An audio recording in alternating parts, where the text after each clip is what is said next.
dari individu ini yang kita catat hari ini. Teman-teman bagus, ada sebagai yang realis, imajinatif, eksplorasi, imaji, eksplorasi narasi seperti hanya di pada dinding deretan sini, kemudian teknik akuarel realis diwakili oleh Mbak Nadia dan Ci Sulam, ya kan, Mbak Dara ilustratif, yang di sana ekspresionis, ya, kemudian masuk ke abstrak, Mas almarhum Andi Sewandi, Mas Hajar Utomo abstrak konstruktivis, termasuk Mas Bogor, abstrak ekspresionis Mas Edi, lalu ini juga ekspresif ilustratif, ini abstraksi kaligrafi, kemudian ada Faufis, ya, ekspresi dekoratif figuratif, Mas Lilius Bekti, ada yang spiritnya Elan Persagi, ekspresi, ya, figuratif juga, dekoratif, Mas Bli, siapa, Wayan Sudana. Itu mengingatkan pada gaya-gaya Pak Zaini di era-era tahun 70-an. Tidak apa-apa, karena itu juga sejarah dan itu bisa menjadi suatu aset yang, oh, kita punya catatan visual seperti itu, literasi. Dan yang agak sedikit berbeda dengan tabiat sebelumnya, Cak Kandar ekspresif, ilustratif, kemudian kesananya ke dekoratif, modernisasi, modernity dekoratif, ya. Mas Rini, Mbak Yurhana, Nuryana, dan Mas Wantio. Nah, ekspresif figuratif juga pada Pak Kris, lalu ekspresif ilustratif juga pada Cak Marjo, kemudian ilustratif realisme ilustratif pada Kang Mas Budi Utomo. Nah, ya. Ini kan keragaman atau kekayaan yang kalau kita mau cermati dan mau memberikan tantangan lebih lanjut menjadi potensi-potensi atau embrio untuk mengembangkan. Jadi saya rasa hal ini jangan dipiara terus-menerus seperti ini terus. Masing-masing pelukis harus mengeksplorasi kekuatannya ada di mana. Dan setiap kanvas selalu memberikan suatu textbook pada pelukisnya sendiri. Kalau mau jujur dan kalau mau berkembang. Kalau hanya nyaman pada zona amannya, ya mandek di situ, ya kan? Ya mandek di situ. Nah, ini kegelisahan itu harus dibangun karena salah satu potensi seni rupa adalah inovatif, novelty, melakukan pembaharuan. Para akademisi Barat sejak berapa abad yang lalu kalau sudah mandek, nyaman, art is nothing, ya kan? Art is nothing, tidak berguna apa-apa. Yang berguna ya karena ada pembaharuan. Nah, ini tantangan bagi kita. Kemarin juga Mas Gogor juga sepakat pelan-pelan Peruja akan membawa suatu diskursus yang lebih progresif. Saya kira itu yang bisa saya sampaikan. Semoga ya selain apresiasi coba mengambil jarak pandang, semoga ini menjadi sesuatu bagi kita semua. Tidak hanya Anda semua, termasuk diri saya sendiri juga selalu secara pribadi mengedukasi saya karena saya juga perubah, ya kan?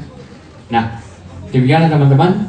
Semoga hari ini, catatan hari ini mengembangkan catatan-catatan yang lebih evokatif, lebih valid, lebih solid tentang keberadaan individu maupun dalam konstelasi kelompok. Begitu ya. Dengan saya rasa, oh ya, kembali ke ulang tahun, insya Allah nanti ada orang tokoh ulang tahun yang juga akan mengekspresikan rasa syukurnya pada galeri ini, ya kan? Salah satunya Om Jeffrey. Jadi kalau teman-teman nanti Februari ulang tahunnya Om Jeffrey dan seseorang temannya, jadi kalau teman-teman mau mengucapkan selamat sekarang juga nggak apa, artinya kadonya sekarang nggak apa-apa. Kalau perlu transfer dulu untuk biaya bingkai dan sebagainya. Ya. Terima kasih. Assalamualaikum warahmatullahi wabarakatuh. Waalaikumsalam.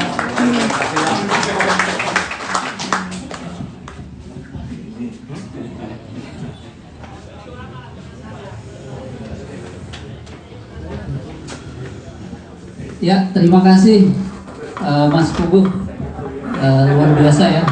Jadi tadi udah cukup panjang lebar apa yang udah sama Mas Puguh. Mudah-mudahan bermanfaat ya untuk kita semua.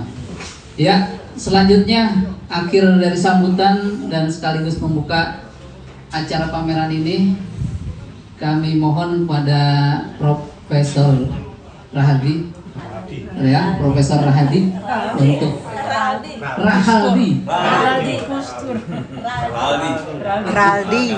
Wah, ya silakan Pak. Masing-masing ini. Baik, assalamualaikum warahmatullahi wabarakatuh. Waalaikumsalam. Perkenalkan, saya Raldi Kustur, saya dari UI Universitas Indonesia. Saya pengajar biasa, tapi kebetulan berkawan dengan kawan peruja ini, saya menjadi penggemar lukisan, kira-kira gitu ya. Tapi kalau seni saya sudah mengalami sejak saya SMP ya. Dulu pernah di KJ dan sebagainya. Dan saya nyasar ke UI. Tapi hari ini kita berbahagia sekali bahwa tadi Mas Rindi sudah mengemukakan bagaimana histori dari kita kemudian menjadi peruja. Dan sepanjang saya tahu waktu lalu sering rapat reboan ya, kira-kira ya. Reboan terus pindah ke Gembrong, terus kemudian ke yang lama tuh yang dekat sana, gitu. Kemudian kita berkembang lebih lanjut. Saya pikir itu progres yang baik dan kita mungkin Mas Bambang datang nggak? Nggak, gitu. Mungkin Mas Bambang Surti bisa bercerita lebih panjang ya, karena beliau juga membangkitkan semangat kita nih peruja semuanya. Dan kami semalam atau 2 malam yang lalu ya, Mas Rindi apa ya? Saya pikir menghormati, respect pada peruja, kemudian meminta saya menjadi pembina. Saya sebetulnya menolak karena saya bukan pelukis, tapi saya ngertinya peluk dan kiss, agak beda ya. Tapi saya seni, saya suka, sehingga menurut saya ya kita rembukan ya, kita brainstorming antara kita sehingga kita punya interaktif yang baik. Terus makasih Mas Devi ya, saya pikir selamat ulang tahun dari peruja. Masih lama? Ya, ulang tahun Pugu sebenarnya. Mas Pugu ya? Kalau gitu kita rayakan bersama nih, kadonya tahun depan. Masih lama. Itu kalau kredit card itu pay later, jadinya nanti juga nih kadonya Mas. Ini ya, apa namanya, cukup impresif ya. Saya pikir pada hari ini nih, meskipun ulang tahun peruja, tapi sekaligus kita merayakan dengan pola yang sederhana dan sekaligus mempromosikan karya-karya seni yang baik ya menurut saya. Dan ini sangat variatif, tapi kalau kita mungkin next step untuk promosi terhadap lukisan sebaiknya kita memiliki tema. Misal ini ada temanya New Hope ya, betul. Barangkali itu juga fokus kita dalam lukisan, sehingga kita bisa bercerita lah tentang New Hope kita tahun 2024 sampai nanti Sustainable Development kemudian ya.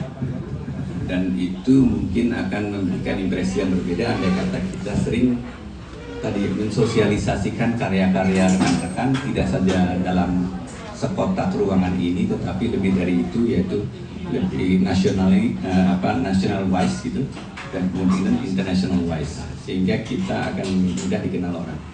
Tapi dengan pembentukan peruja pada dasarnya menurut saya apa ya, titik tolak yang baik ya, di mana embrionik, saya bilangnya embrionik konsep dari Hipta menjadikan peruja, kira-kira gitu. Seperti mungkin kita berkiprah sedikit ke Einstein. Dulu Einstein itu wafat 100 tahun kemudian baru ilmunya dihormati orang. Itu kan luar biasa tuh. Kalau dia tahu hari ini tuh kita menyebutkan namanya, mungkin dia bangkit dari kuburnya kalau dia ngerti bahasa Indonesia nih ya. Karena kan itu kan kebanggaan gitu ya. Tidak pernah luntur karena gagasannya tadi. Nah, Hipta tuh seperti itu menurut saya. Jadi kapanpun kita ingat Hipta, kemudian berarti outcome-nya dari peruja ini. Nah, itu bagus sekali. Saya pikir Kang Deddy tadi menyebutkan itu, mengingatkan kita bahwa kita ingatlah historinya, tetapi ingat juga perjalanan proses berkembangnya.